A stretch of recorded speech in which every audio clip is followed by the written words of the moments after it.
मैं doctor Jamna Lal Meena, associate professor, government PG college Karauli, MA final history की class की online videos class में आपका स्वागत है। विगत व्याख्यान में हमने वर्ण व्यवस्था के अंतर्गत ऋग्वेदिक काल और उत्तर वैदिक काल में वर्ण व्यवस्था किस प्रकार की थी। हम देखते हैं कि ऋग्वेदिक काल और पूर्व वैदिक काल, ऋग्वेदिक काल अथवा पूर्व वैदिक काल में वर्ण व्यवस्था में लचीलापन था, लेकिन उत्तर वैदिक काल में यह लचीलापन समाप्त हो गया और उसमें कठोरता आ गई। उत्तर वैदिक काल के परवर्ती काल में भेद परक व्यवस्था का प्रारंभ हो जाता है। उत्तर वैदिक काल के जो परवर्ती काल था उसमें आकर के वैश्य वर्ग का समाज में स्थान निम्न होने लगा था।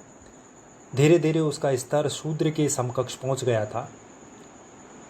तक्षण और रथकार जैसे विषय से संबंधित सदस्य, जिन्हें पूर्ववर्ती काल में याज्ञिक कर्म करने का अधिकार प्राप्त था, इस युग में आकार वे अपनी प्रतिष्ठा से वंचित हो गए थे। शतपथ ब्राह्मण में एक उदाहरण मिलता है जिसमें ब्राह्मण के लिए एहि, क्षत्रिय के लिए आगच्छ, वैश्य के लिए आद्रव और शूद्र के लिए आधव से संबोधित किया जाने लगा। और तत्कालीन सामाजिक वर्गों में इस समय प्रथम स्थान के लिए एक तरह की प्रतिस्पर्धा बन गई थी। ऋग्वेदिक काल और उत्तर वैदिक काल के बाद में शूद्र युगीन वर्ण व्यवस्था किस प्रकार की थी। शूद्र युग का जो रचना काल है वो 600 ईसा पूर्व से लेकर के 300 ईसा पूर्व तक माना जाता है और इस युग में 3 सूत्रों की रचना हुई। श्रोत सूत्र, जिसमें याज्ञिक क्रियाओं का उल्लेख किया गया है। दूसरा है गृह सूत्र, जिसमें सामाजिक आचार विचारों का उल्लेख है। और तीसरा है धर्म सूत्र, जिसमें धार्मिक आचार विचार एवं कर्तव्यों का वर्णन किया गया है। वर्णों के उद्गम में जन्म का आधार अधिक माना गया और कर्म का कम, जबकि ऋग्वेदिक काल में कर्म का स्थान प्रमुख था, जन्म का स्थान गौण था। जैन और बौद्ध धर्म के उत्कर्ष के कारण वर्ण व्यवस्था को जो आघात लगा था उसे समुचित ढंग से पुनः संगठित किया जाने लगा। उसके विकास में जन्म को फिर आधार बनाया गया। ब्राह्मणों का आदर करने के लिए राजन्य वर्ग को निर्दिष्ट किया गया था कि क्योंकि बौद्ध युग में राजन्य वर्ग ने ब्राह्मणों की प्रतिष्ठा को चुनौती दी थी। गौतम धर्म सूत्र के अनुसार ब्राह्मणों को प्रत्येक प्रकार की शारीरिक दंड से मुक्त माना गया था। धर्म सूत्रों में उससे कर नहीं लिए जाने का निर्देश दिया गया था। क्षत्रिय की प्रतिष्ठा समाज में ब्राह्मण से कम न थी। उसका प्रधान धर्म था। उसका प्रमुख कार्य चातु वर्णों की रक्षा करना था। उनके लिए आपद धर्म की व्यवस्था की गई थी। वैश्य का प्रमुख कार्य पशुपालन, कृषि और वाणिज्य का था, किंतु बाद में व्यस्तता के कारण विद्या का कार्य उससे छूट गया। शूद्र का स्थान सूत्र युगीन वर्ण व्यवस्था के अंतर्गत या सूत्र युग के रचना काल में अत्यंत निम्न और हेय हो गया था। अधिकांश सूत्रकारों ने उसकी हीन अवस्था का उल्लेख किया है। उसे अर्थ संग्रह करने का कोई अधिकार नहीं था। वेद अध्ययन तथा यज्ञ करने का अधिकार नहीं था। विद्या, शिक्षा, याज्ञिक आदि से शूद्र को पूर्ण रूपेण वंचित कर दिया गया था। बौद्ध, ये तो हुई सूत्रकालीन वर्ण व्यवस्था। अब आता है बौद्धकालीन वर्ण व्यवस्था। बौद्ध ग्रंथों में वर्ण व्यवस्था की कड़ी आलोचना की गई। ब्राह्मण और क्षत्रिय के बीच अंतर बढ़ गया था तथा दोनों के बीच बौद्धिक श्रेष्ठता के लिए संघर्ष प्रारंभ हो चुका था। दीघ निकाय के अनुसार बुद्ध ने स्वयं क्षत्रियों को श्रेष्ठ सिद्ध किया तथा वर्ण व्यवस्था में उसका सर्वप्रथम स्थान माना। एक स्थल पर बुद्ध ने कहा है, सुतम निपाता, जन्म से न कोई चांडाल होता है न ब्राह्मण, कर्म से ही यह माना जा सकता है कि वह ब्राह्मण है अथवा अब्राह्मण। मध्यम निकाय और अंगुत्तर निकाय के अनुसार वैदिक युग से क्षत्रिय वर्ग का स्थान दूसरा रहा है, किंतु बुद्ध युग में उसे अपना प्रमुख स्थान बना लिया। अन्य वर्णों के साथ उसका उल्लेख सर्वप्रथम है।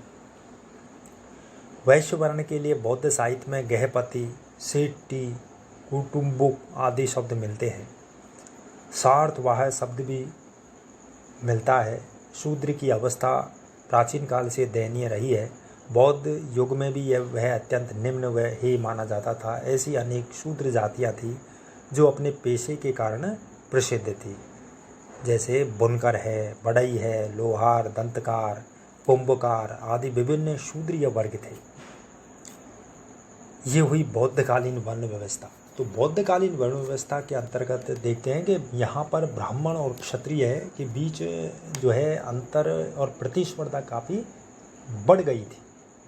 अब आता है महाकाव्यकालीन वर्ण व्यवस्था। महाकाव्यों के युग में अर्थात रामायण और महाभारत के समय में वर्ण व्यवस्था का वही स्वरूप था जो उत्तर वैदिक काल में था तथा वर्णों की श्रेणीगत भावना भी तदयुगीन ही थी। महाभारत से विदित होता है कि ब्राह्मण और क्षत्रिय दोनों को पारस्परिक सहयोग और सद्भावना से कार्य करने के लिए निर्दिष्ट किया गया था। महाभारत से ज्ञात होता है कि विदुर, काव्यव और मतंग ऐसे जन्मना शूद्र थे जो अपने कर्मों के कारण समाज में प्रतिष्ठित थे तथा अपनी इच्छानुसार दूसरे कर्म भी अपना सकते थे।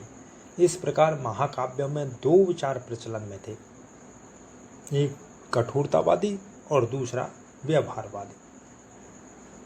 अब आता है महाकाव्य काल के आगे तीसरी सदी ईसा पूर्व से 12वीं सदी तक वर्ण व्यवस्था। तीसरी सदी ईस्वी पूर्व तक आकर वर्ण व्यवस्था पूर्ण रूप से जन्मना अर्थात जन्म पर आधारित और वंशानुगत हो गई। अर्थशास्त्र में चारों वर्णों और उनके वर्णगत कर्मों का उल्लेख है।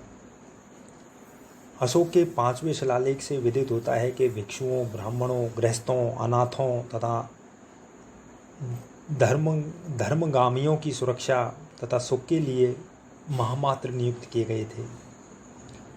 सातवाहन काल में वर्णाश्रम धर्म की स्थिति सबल हुई। नासिक अभिलेख से ज्ञात होता है कि गौतमी पुत्र सातकर्णी ने वर्णाश्रम धर्म के पुनर्स्थापित किया था। मनु और याज्ञवल्क्य ने नई व्यवस्थाएं निर्धारित की। मेघातिथि, कुल्लुक, विश्वरूप, अपरार्क आदि ऐसे ही विचारशील शास्त्रकार थे जिन्होंने वर्ण व्यवस्था की जीवंतता को नए सामाजिक परिप्रेक्ष्य में बनाए रखा। हर्षकालीन अभिलेखों से ज्ञात होता है कि प्रभाकर वर्धन ने वर्णाश्रम को स्थिर रखा। वैनस्यांग ने भी 4 वर्णों का उल्लेख किया है। अल्बेरोनी, जिसने 11वीं सदी का भारत लिखा है, का कथन है कि प्राचीन काल में अत्यंत कर्तव्यपरायण राजा जनता को अनेक श्रेणियों और कर्मों में विभक्त करने में योग देते थे। धन्यवाद।